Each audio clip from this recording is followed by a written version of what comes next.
They handed me the neon green mug before the appetizers even hit the table. It said, "Retire like a king," in bold, ugly letters, like something you'd find in a clearance bin at a gas station. Everyone laughed like it was the funniest damn thing they'd ever seen. Alice grinned wide as she handed it to me, like she was proud of it. I forced a smile. "Thanks, Alice. Real classy." She chuckled. "Come on, Jake, you gotta admit it. Kind of fits, right?" The table roared. I looked down at the mug in my hands, then set it off to the side like it was radioactive. I'd spent 25 years with these people, through blown deadlines, missed Christmases, busted knees, and screaming phone calls from clients who didn't give a damn about weather or overtime. And this was how they were sending me off? Quick note, before we start, how's your day going and where are you joining from? My name's Jake Matthews. I'm 51 years old. I lived, in Dayton, Ohio. They called it a quiet dinner, just a few tables pushed together in the back room of some mid-range steakhouse. But it felt more like a funeral where the corpse was still breathing. The jokes kept coming. My name was the punchline. "Guess now you can finally fix your golf swing, Jake," someone shouted. "Or sleep past 6 without your phone blowing up," another chimed in. I laughed politely. The steak was overcooked and the beer was warm, but no one else seemed to care. Everyone was too busy enjoying the circus. Then the lights dimmed, and I heard the click of a projector firing up. The screen dropped behind the table without warning, and Alice stood up with a remote in her hand. "Thought we'd put together a little slideshow for our guy," she said, raising her wine glass. I didn't want a slideshow. I wanted to get through this meal and never see these people again. But I nodded. The first few photos were harmless. Job site shots, holiday parties, me wearing a stupid Santa hat in 2013. Then the screen changed. A fake text thread popped up. "Hey babe, you gonna be at the hotel tonight?" Laughter stopped cold. Next slide. Me, photoshopped in a towel, standing in front of a cheap motel door. Another fake text. "You know I can't keep my hands off you at work," winky face. People started whispering. Eyes darted across the room, some looking at me, others avoiding it entirely. "Who made this?" I asked, standing up. Alice blinked. "It's just a joke." I didn't say another word. I left my coat hanging on the back of the chair and walked straight out the side door. My phone was still in my jacket pocket. Let them keep it. The night air hit like a slap. I didn't even look back. I walked until the cold settled in my knees and the blisters reminded me I wasn't in work boots anymore. About 3 miles down, I found a rundown motel that looked like it hadn't been updated since '91. I paid in cash. The woman at the front didn't ask for ID, just handed me a key with a duct-taped 17 on it. The room smelled like mildew and cigarettes. The wallpaper was peeling near the ceiling fan, which turned like it was dragging something behind it. I didn't bother turning on the TV. Just sat on the edge of the bed, staring at the stained carpet, listening to the hum of the air conditioner trying its best. My phone was probably still buzzing in my jacket pocket back at the steakhouse. Alice. My old crew. The same people who watched me get humiliated and didn't say a word. There was a knock an hour later. I didn't move. Room service, a voice called. Definitely a lie. I sat still until the footsteps disappeared. I finally called the front desk from the room phone and asked for a wake-up call at 6. Didn't even need it. I was still sitting there when the sun came up, fully dressed, eyes burning but dry. The next stop was the bank. I waited outside until they unlocked the doors, then walked in like I was going in for surgery. The teller recognized me. "Morning, Mr. Matthews. Here too. I need to close a joint account." She looked thrown. "Everything okay?" I handed her the paperwork I'd printed at the motel's dusty lobby computer. "Leave exactly $2,300 in the account. That's what Claire spent on her little shopping spree last week. Everything else gets transferred."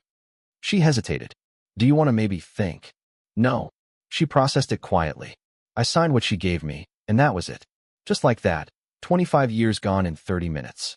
After that, I hit the courthouse.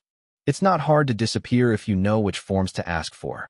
Name change, birth certificate copy, even the Social Security update. They don't care why, just that you pay the fee. The new name I picked, Jake Halden. Close enough to remember, far enough to forget. By noon, I was back at the bank with fresh ID. I closed my personal account, emptied the safe deposit box. Claire hadn't touched it in years, and canceled every auto payment linked to the house. Mortgage, gas, electric, cable, all of it. She'd figure it out soon enough. Probably when the Wi-Fi stopped working. I didn't bother leaving a note. Next stop was the bus station. I paid cash for a one-way ticket. Destination didn't even matter. Just somewhere far enough to start over. Somewhere no one said my name like it had weight. While I waited for the bus, I bought a stale sandwich and watched people hustle past without looking twice at me. I looked like any other middle-aged guy who'd hit rock bottom. That worked in my favor. Just before the bus pulled in, I got one last email. Alice, somehow. Jake, I'm so sorry. It was just a dumb joke. I didn't know it would go that far. Please come back. Let's talk. I closed the tab and tossed the burner laptop into the trash next to the sandwich wrapper. No reply. I stepped onto the bus, carrying nothing but a duffel bag, a fresh identity, and the kind of silence that echoes louder than any scream. And for the first time in years, I felt something close to peace. The bus rolled into Ashford, Indiana around 4 a.m. Town was small, maybe 10,000 people, tops.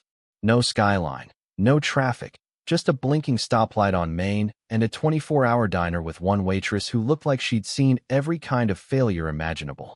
I walked straight from the station to a cheap motel and paid for the week. The bed creaked like a dying animal. Still better than my last night in Ohio. Found the janitor job on a bulletin board in the gas station. No online application, no HR forms. Just a number written in Sharpie under a tear-off slip. I called it, got an interview the next morning, and started 2 days later. They gave me a key card, a broom, and a badge with Halden printed on it. No questions asked. The place was a tech startup, name didn't matter. Office was new, modern, full of people too young to know what burnout really felt like. They played ping pong during breaks and ordered kombucha in bulk. I took night shifts so I didn't have to talk to anyone. My job was to clean up the coffee stains, dump trash cans, vacuum up energy drink cans and protein bar wrappers. They didn't even look up when I passed. But they talked. Loud. Every night, I'd catch pieces of their conversations. Logistics issues. Workflow gaps. Missed deadlines. Stuff I'd dealt with my whole life, just in different clothes. Construction or code, same basic mess. At first, I didn't think much of it. But after a week, I started scribbling down little notes on whiteboards. Things like, batch the orders before 8 a.m., or you'll keep missing West Coast timing. Or, you're wasting time triple-checking data manually. Automate the validation pass. They ignored the first few. Then someone wrote back.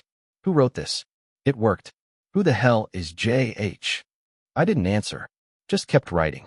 The suggestions got bolder. Streamline communications between ops and dev.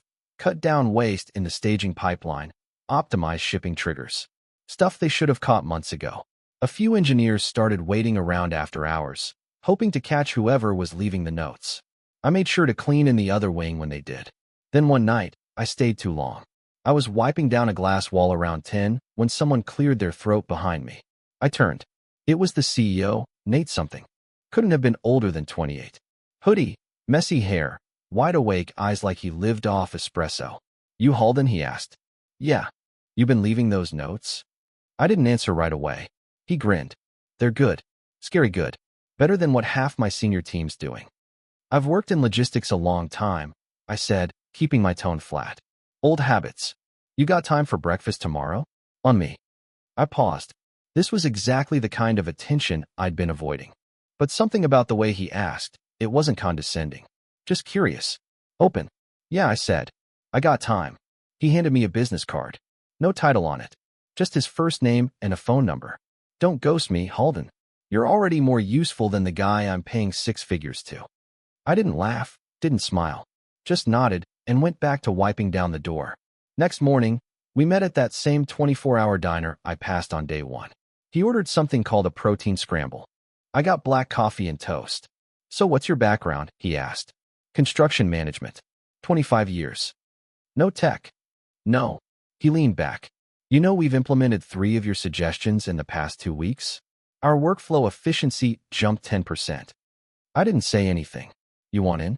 Not on payroll yet. Just meetings. Ideas. Consulting. I stirred my coffee. Don't put my name on anything. Why? Let's just say I'm not interested in being found. He looked at me for a second, then nodded like he understood something unspoken. Okay, Halden. We'll keep it quiet. That's when I knew I wasn't just cleaning anymore.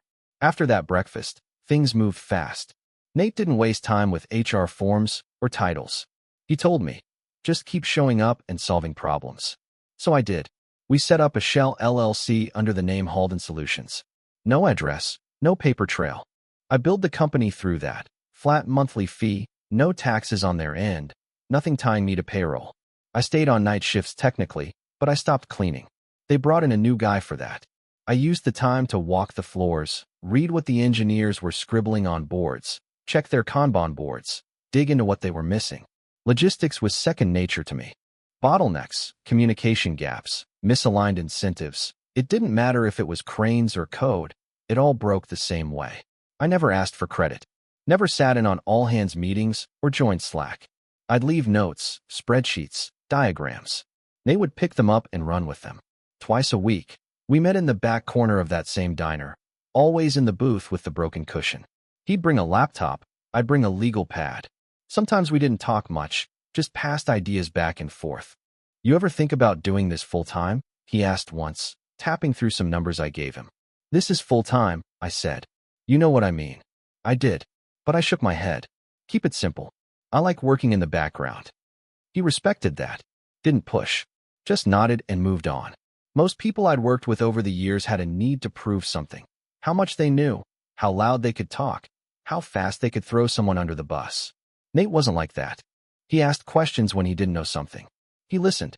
He didn't try to outshine me or diminish what I brought to the table.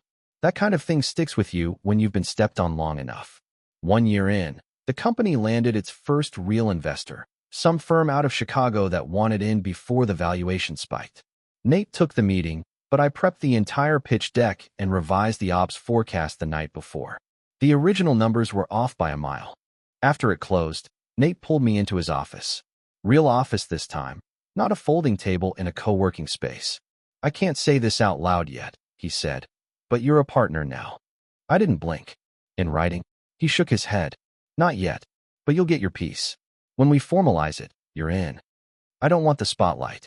You won't get it, he said, but I'm not letting you get left behind. I didn't say thank you, just nodded and left. That's how we worked. Back in Ohio, Claire was sniffing around. I hadn't checked the old bank email in months, but when I did, there were messages, one from a guy I used to work with on a subcontracting crew, another from a mutual friend of hers, asking if I was still around, if I was okay. Claire was clearly digging.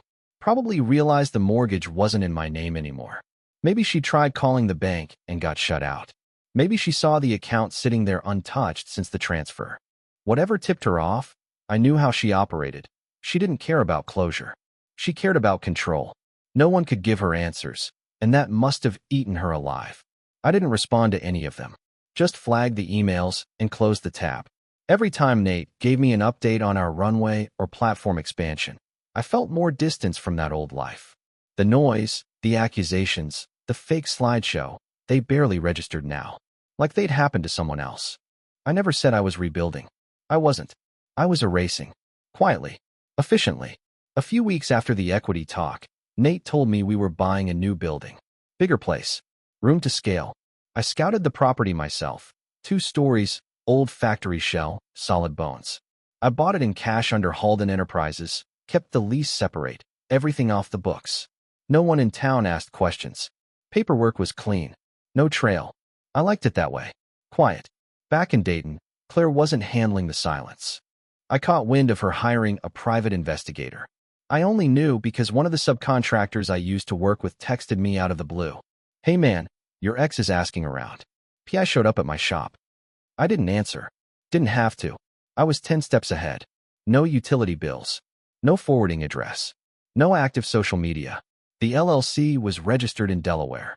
All my mail went through a virtual office. If you weren't looking from the inside, I didn't exist. Nate and I kept meeting twice a week. The team kept growing. My name never showed up on the org chart, but people started whispering when things changed. Efficiency up, timelines tighter, no more late shipments. They didn't know it was me, but they felt it. One afternoon, while checking on the remodeling crew at the new office, I signed off on a load of drywall and walked out to the curb for some air. There was a woman sitting in a black sedan across the street. Windows half down. Big sunglasses. I didn't recognize her right away, but something in my gut turned. She was watching the site, like she was waiting for a ghost to show up. I turned my back and walked back inside. Later that week, Nate forwarded me a weird email. Subject line: looking for a former employee named Jake Matthews? No sender info. Just a throwaway address and a vague message. If you have a man named Jake Halden working with you, I believe he's using a false identity. I deleted it. Claire was reaching. She thought if she could just dig hard enough, she'd find a crack. A way in. Something to grab onto. But I'd erased it all. She was chasing shadows. One night, she thought she saw me. Some guy working a backhoe on a roadside crew just outside Cincinnati. Similar build. Same jawline, probably. She even got out of her car and called my name. The guy didn't turn around. She stood there in the dark, staring, until one of the workers yelled at her to get off the site. That's what I heard, anyway, from another mutual who still hadn't figured out I was alive and well. It must have hit her then, that I wasn't hiding in some hotel or laying low waiting to be found.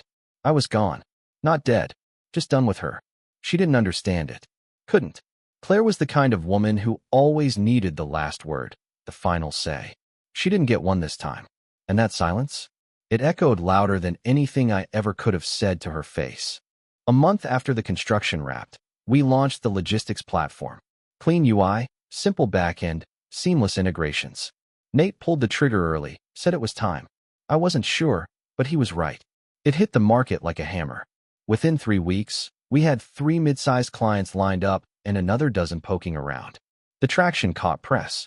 One morning, I walked into the new office and saw a local news van parked outside. Nate grinned when he saw me. "You're gonna love this," he said, handing me a coffee. "Press conference at 11. You're in it." "No names," I reminded him. "No names," he agreed. "But you'll know." He stepped up to the mic like he was born for it. Young, clean, charming. Said all the right things. Groundbreaking, disruptive, a game changer for small business logistics. Then he pointed to a slide deck with a bullet point list of improvements, stuff only I would recognize. Underneath, he added, "We owe this to a key contributor who's chosen to stay behind the curtain. But I can tell you, this company wouldn't be here without him." Applause followed. I stood in the back corner, arms crossed, invisible in plain sight. Meanwhile, back in Ohio, Claire was spiraling. She still hadn't found anything solid. No address. No phone records. No car registrations. Her PI was out of leads. But she didn't stop. That wasn't her style. She kept searching, clicking, asking, hunting. Then she found it. A small write-up in Midwest Business Review.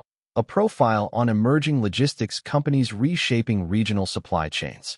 Buried in the second paragraph was a photo from the launch. Nate in front, smiling wide, and off to the side, just out of focus, me. The lighting was weird, and I had a beard now, but it was enough. Claire printed the article. She stared at that image like it was a puzzle she could solve if she just looked long enough. She zoomed in, over and over, brought it to her PI. He shrugged, said it wasn't definitive. She didn't care. She knew. That wasn't the man she married, though. That was someone else. Straighter posture. No slumped shoulders. No tired eyes. That guy looked like he belonged to something bigger than a broken marriage and a dead-end job. She started making burner social media accounts. Different names, different photos. Followed the startups page. Tracked every employee listed on LinkedIn. Watched every press post Nate shared, digging through backgrounds, reflections, shadows. She even created a fake logistics blog and sent a direct message to the company asking to interview the mystery partner. No reply. She pulled property records in every town within 3 states, hoping my name slipped through somewhere. But Jake Halden was clean. Everything funneled through the LLC. Registered agent in Delaware. No personal trace. I was watching from a distance.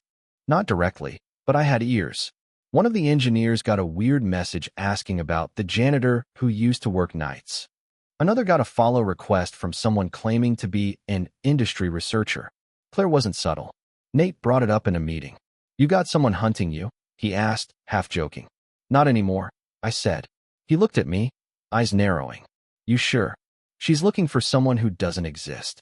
He nodded and moved on. But I knew it was getting to her. This version of me, clean-cut, calculated, untouchable, it wasn't just out of her reach, it wasn't real to her. She couldn't wrap her head around the idea that I'd walked away and didn't need revenge, closure, or drama. I didn't need to scream at her, or make a scene. I just left. And somehow, that hit her harder than anything else I could have done. A week after the article hit syndication, my name finally slipped. It was a feature in a logistics trade journal. Deep dive on regional transformation, supply chain disruption, buzzwords for people who'd never had to manually reroute a shipment in a snowstorm. But halfway down the page, there it was in print. Jake Halden, founder of Halden Logistics, a quietly rising figure in the Midwest logistics space. I didn't see it until after it published. Nate shot me a text. "We're not invisible anymore. Too late to walk it back." The story was out. And if Claire hadn't found me already, that sure as hell lit the trail. I didn't care. Let her find me now. Let her see the version of me she never bothered to imagine. The gala had been Nate's idea. Black tie, downtown ballroom, open bar, donors, investors, partners, the works. He wanted to go loud. Legacy move, he called it. A celebration of everything we built in silence. I told him, "You know I'm not the tuxedo type." He grinned. "You are now?" The invitations went out a week before the event. Custom foil cards, matte black envelopes, all names handpicked from the internal list. I never saw the final mailer until someone on staff brought one to me. This came back to the office," she said, holding it like it might bite. "Return to sender. From Ohio." I took it, looked at the label. Claire Matthews, formerly married to Jake Halden. No mistake. No middleman. I'd written it myself. Not to mock her. Not to taunt. Just to close the loop. I wanted her to see it, printed in black ink on high-quality stock. Not Matthews. Not Jake the project manager. Not the man she left standing in a half-paid-off house while she drained the joint account on spa days and leather bags. Jake Halden. That name meant something now. That name came with silence and power and no apologies. I heard she froze when she opened it. Sat at the table for an hour, just staring at it. She probably thought it was a joke or bait. Maybe she thought I wanted a showdown, a public apology. I didn't. But she RSVP'd yes. Bought a plane ticket. Pulled a black dress from the back of her closet, one I'd seen once before, wedding reception, 10 years ago, before the smirks and the phone checking and the distance. She had no idea what she was walking into, and I didn't care how she felt about it. Nate caught wind of it 2 days before the gala. "You sure this is smart? She's just a guest. You want security?" I shook my head. "She's not dangerous. She just doesn't know she lost." The night before the event, I stood alone in the empty ballroom. Staff were setting up tables, testing lights, running sound checks. I looked around at the banners, the logos, the name tags that all read Halden Logistics. My name, my work, my silence built this. I didn't need a confrontation. I didn't need a headline. I just needed her to walk into that room and realize I wasn't coming back. I watched her walk in from the far side of the ballroom, back near the main doors where the staff handed out name badges and flutes of champagne. She was wearing that black dress again. Same one from the reception 10 years back. I could tell by the way it didn't fit the same. Tighter in some places, looser in others. Her heels clicked too loud against the marble, like she wasn't used to them anymore. Everyone else moved like they belonged. Claire moved like she was trying to catch up to a party that had already left her behind. She scanned the room fast, eyes jumping from face to face. She didn't recognize anyone. Good. I stayed in the shadows near the sidebar, one hand around a glass of water I hadn't touched. People came and went, talked business, shook hands. I barely heard them. Claire didn't talk to anyone. Didn't take a drink. Just walked the floor like she was hunting something. Took her 5 full minutes to spot me. She hesitated when she did, froze, blinked like she wasn't sure it was real. I didn't move. Let her come to me. "Jake?" she said, voice soft, already unsure. I looked her dead in the eye. "It's Halden." She flinched. Just slightly, but I caught it. I wasn't sure if this was a mistake," she said. "If the invitation, was it from you?" I nodded once. "Why?" I didn't answer. She stepped in closer, glanced around like the walls might be listening. "You're really doing this? The company, the name, all of it?" "Already did." Her eyes scanned my suit. Tailored, pressed, real, not off the rack. She looked at my posture, my shoes, the weight in my voice. I could see it start to hit her. This wasn't an act. This wasn't luck. This was everything I built while she was too busy trying to track down the man I used to be. "You weren't like this," she said, almost like an accusation. "You never saw me." I tried. "No," I cut her off. You controlled. You corrected. You took. She looked down at her shoes, lips tightening. I just want to understand, she said. How did this happen? How did you become this? I leaned in slightly, just enough so she had to hear every word. I left, I said. That's how. She blinked fast, like she was fighting something behind her eyes. I didn't think you'd actually disappear, she whispered. I thought you'd come back. That we'd talk. You don't talk, Claire. You explain. You defend. You twist. I didn't mean for any of that to happen, she said. I stared at her, blank. Doesn't matter what you meant. What happened was enough. Silence hung between us like a thick curtain. You really have nothing to say? She asked. I already said it. When I walked away. She stepped back then, just slightly. Shoulders slumped. Mouth half open like she wanted to say something, but didn't know where to start. I finished my water and set the glass down on the bar. I'm not mad, Claire, I said. I'm not angry. I'm free. She said nothing. I walked past her without looking back. I stepped out the side door of the ballroom, pulled a fresh breath of air, and didn't look back. She was still in there, frozen, blinking like the lights had been too much. I didn't care what she said next. I wasn't waiting for it. By the time the gala ended, I was halfway home. I heard later that she stood alone out front for nearly an hour. People passed her, laughed, called for their rides. She just stared out at nothing, holding that invitation in her hand like it might start talking. A few weeks went by. Nate and I finished the plans for the new West building. Halden Logistics was expanding again. Bigger contracts, deeper reach. We sent out a small batch of private invites for the grand opening. Industry folks, a few VCs, and one I addressed myself. Claire Matthews, Dayton, Ohio. No title, no message. Just the date, the ribbon-cutting time, and my signature at the bottom. Jake. Not Jake Halden. Just Jake. The man she knew. The man she lost. She didn't respond. Didn't show. But I knew she read it. That house she kept? Still under her name. But empty now. No noise. No shared bills. No bickering over who forgot to switch the laundry or pick up the mail. Just silence. I pictured her sitting at the kitchen table, lights dim, invitation opened beside her coffee. I knew the look she'd have, tight-lipped, confused, angry without knowing where to aim it. She'd spent months chasing something she thought she owned. A name, a man, a past. But what she finally saw in that ballroom wasn't a man on a leash. It was someone rebuilt. No rage, no revenge, just absence. I didn't yell, didn't fight. I vanished. And that was what broke her. Letting her hear nothing, feel nothing, be left with nothing. That was louder than any screaming match we could have ever had. That was the final goodbye.